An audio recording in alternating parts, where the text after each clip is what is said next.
Assalamualaikum warahmatullahi wabarakatuh.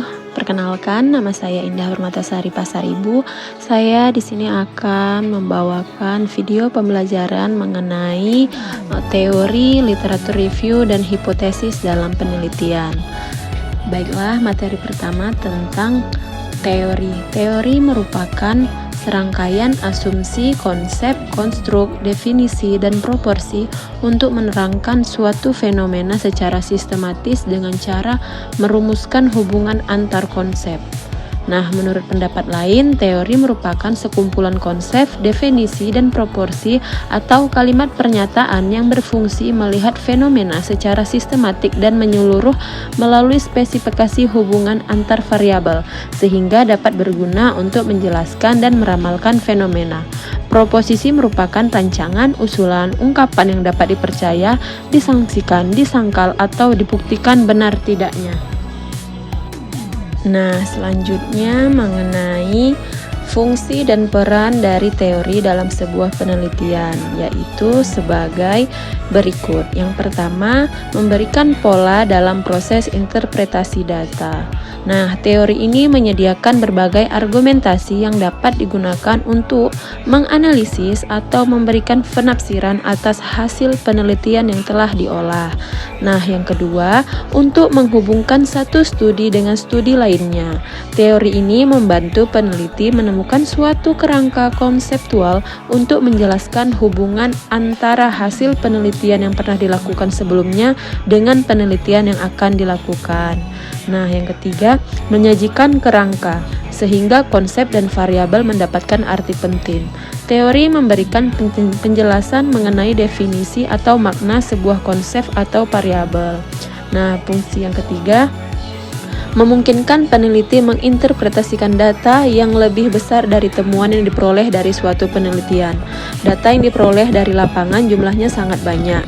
Untuk dapat memberikan penafsiran atau interpretasi atas berbagai data yang ditemukan di lapangan, membutuhkan berbagai teori yang memperkaya analisis atas data yang didapatkan selama penelitian.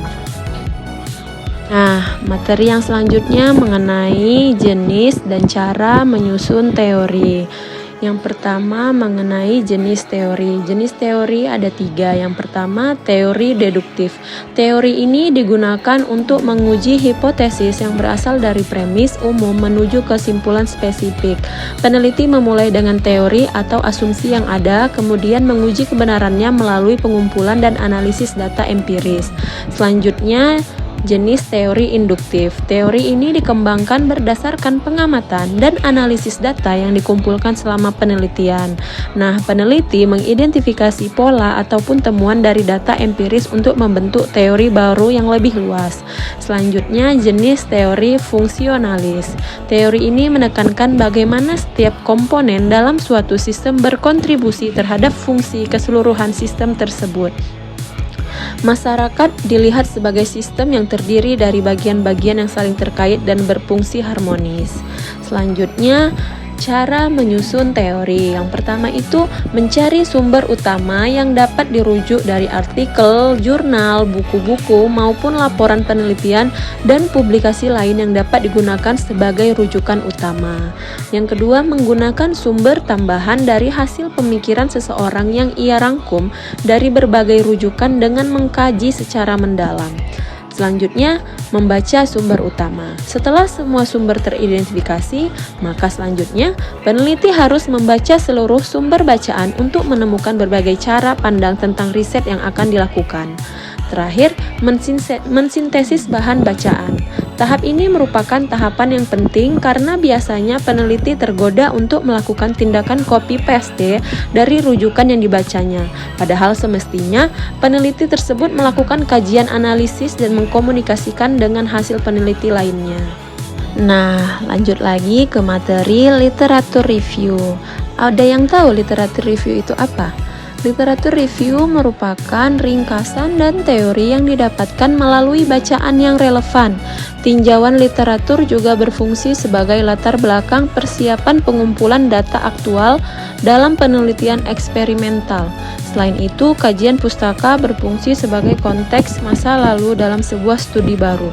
Literatur ini biasanya membicarakan hal-hal seperti yang pertama, teori pendukung yang digunakan sebagai landasan, dan yang kedua, penelitian terdahulu yang mengkaji permasalahan yang sama. Nah, selanjutnya mengenai manfaat literatur. Adapun manfaat dari literatur review dalam sebuah penelitian yaitu sebagai berikut. Yang pertama, menunjukkan kedekatan dan seberapa paham seseorang penelitian dengan topik penelitian yang akan dilakukannya.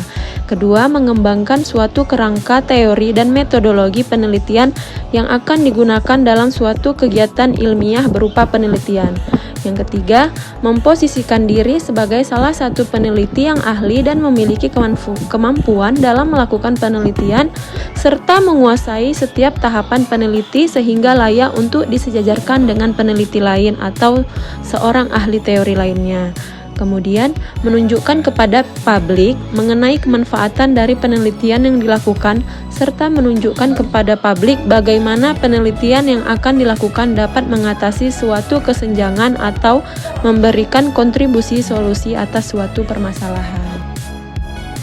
Baiklah, kita lanjut mengenai sumber literatur review.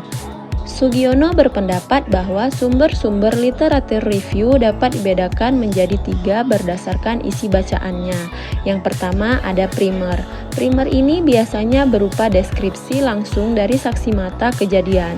Nah, sumber primer umumnya berbentuk karya orisinal yang ditulis oleh orang pelaku. Kemudian yang kedua sekunder.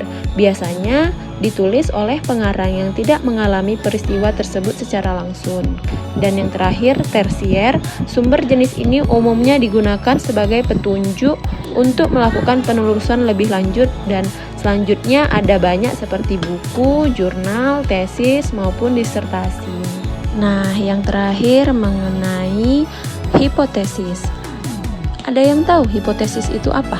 Hipotesis merupakan suatu pernyataan sementara yang diajukan dalam penelitian untuk menjelaskan hubungan antara dua atau lebih variabel dan harus diuji kebenarannya melalui data empiris.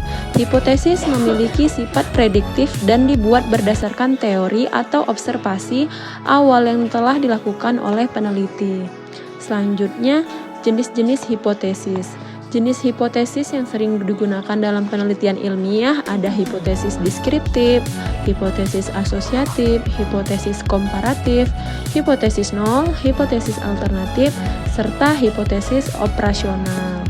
Nah, selanjutnya, bagaimana cara merumuskan hipotesis itu? Yang pertama, memahami masalah penelitian.